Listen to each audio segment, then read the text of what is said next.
Hello everyone, Dr. Ellison back again. We're going to continue talking about boundaries for safe dating. And today I want to talk about some important ingredients that every dating relationship must have. And it should be based on reality. Important ingredients that every relationship, every dating relationship must have in order for the dating time to be a safe dating time. The first ingredient is that the relationship must have a feedback base. A feedback base to really look at and examine the reality of what's going on in the dating time. Being in love in the beginning of a relationship is an illness. It's been said. This is what Brother Townsend and Cloud said in their book on boundaries, that the illness of the relationship in the very beginning, in the dating time, is the inability to see reality. The inability to see reality. I heard it like this one year, that love is love will blind you, but marriage will open your eyes. Love can be blinded. And there's some truth to that. I really believe that. Where when you get in there, you're in love with somebody. I was like that in the dating time with my fiance, my wife. You get blinded. I mean, because you get so caught up in, wow, I love her, she loves me. Look, and we begin to see a future together. And if you don't take it slow, man, you're going to drive down the road of life blinded by the infatuation, blinded by love. But marriage will open your eyes, of course, as has been said. So being in love in the beginning of the relationship is an illness. The illness is the inability to see reality. The very state of being in love is the state of course, idealization, where the other person is not really viewed through the eyes of reality, they said. Now, let me read that again. The very state of being in love is a state of idealization, where the other person is not really viewed through the eyes of reality. He or she is mostly seen through the eyes of someone's own wishes or fantasies. Now, this is why we want to slow down. You want to slow down because if you're driving at a certain speed, let's say 70 miles an hour down the highway, you're not going to be able to see with clarity what the different plants and the different items on the highway look like. You know, you're just seeing them in a rush. And so it is during the dating time. We need to have some feedback so we can look at the reality. And this is why we need people in our world that can help us see when you step over into the dating time. In other words, I'm leading up to, don't disconnect yourself with your parents, friends, church members, and so forth and so on. Don't disconnect now that you're dating. In particular, you're thinking very heavily about this individual being your mate. No, you don't disconnect yourself. You don't say, well, I just want to keep him or her all to myself. Remember now, love can blind you. And you're not going to see clearly, of course.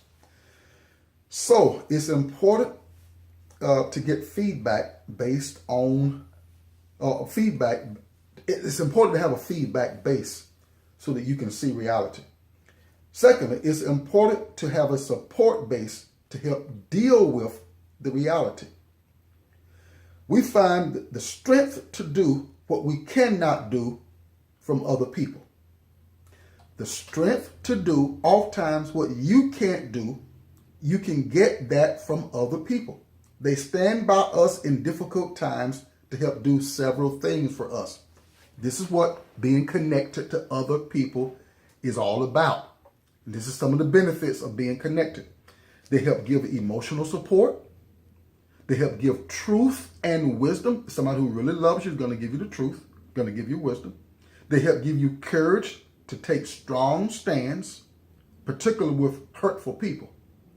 They give you comfort and strength to let go and grieve through difficult situations and circumstances.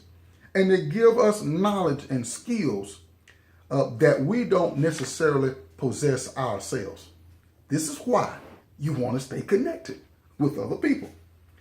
The third ingredient that everybody needs during the dating time is connection to all parts of yourself. Because see, sometimes we stay connected to the emotional side and forget about the common sense side. Common sense is saying he's abusive with his words in the dating time. She's abusive with her approach during the dating time. And see, if you're not careful, you can get disconnected from common sense. But when you are connected to other people, of course, and you stay connected to the truth about yourself, it can help you avoid a whole lot of these problems that I've been mentioning. Another thing that we need, another key ingredient that we need during the dating time is being grounded. Oh my God, I can't overemphasize this one. Being grounded in spiritual values. Being grounded in spiritual values. This is why we need to know the Word of God. This is why you don't need to let your date pull you out of church. That's a red flag right there as a believer. Well, I don't like going to church, What are you dating him for? He's already letting you know he doesn't respect the God that you serve. If he's not going to respect what God has set up for the growth and development of you as a believer, then you know he or she is off course already. You need to close that down. If they're going to tell you, no, I'm not into going to church every Sunday, not that you have to be there every Sunday. But if they get to pushing this thing like, well, I think you're going to church too much now, and I'm not into, to this prayer meeting stuff, or I'm definitely not into giving tithes and offering and stuff like that. I mean, you bring that car to a halt. What car? The car of that date. Bring it to a halt. So, wait a minute now. If we're not going to have that, it's time for you to get out of my car, because I'm not about to abandon God for you. And you have to be just that plain. If somebody who's, trying to pull you away from God, the things of God, what else are you going to be regulated by other than their domination of you? So if they have that kind of mindset. Now, because there are some people now that's even born again that have that I want to dominate you mentality. Bring that car to a halt. Say, wait a minute. First of all, we're two believers. Would God do that? Would God treat me the way that you're treating me? Bring that car to a halt. Get some things cleared up. If not, then ask them to get out of your car. If you're not going to see eye to eye according to the Word of God, hey, come on now. What else do you have to stand on? So, being grounded in spiritual values. Our values are the architecture of life. They shape the way our life is going to be. If we value things like honesty, purity, compassion, kindness, responsibility, then we know that life will take on a certain shape that will have a good end to it. This is why we got to make sure that who you're dating, you got to make sure that who you are dating honors the same kind of values, or at least close to it. Of course, he's going to have a set of values that he brings to the table. She's going to have a set that she brings to the table. But they should be, as believers, you should have spiritual values, right? You should value learning the Word of God. You should value prayer. You should value being honest and respectful. Okay? You should value these things because they are kingdom values, and every believer should have them in the house of their being. Another thing that's needed is separateness and development apart from the relationship.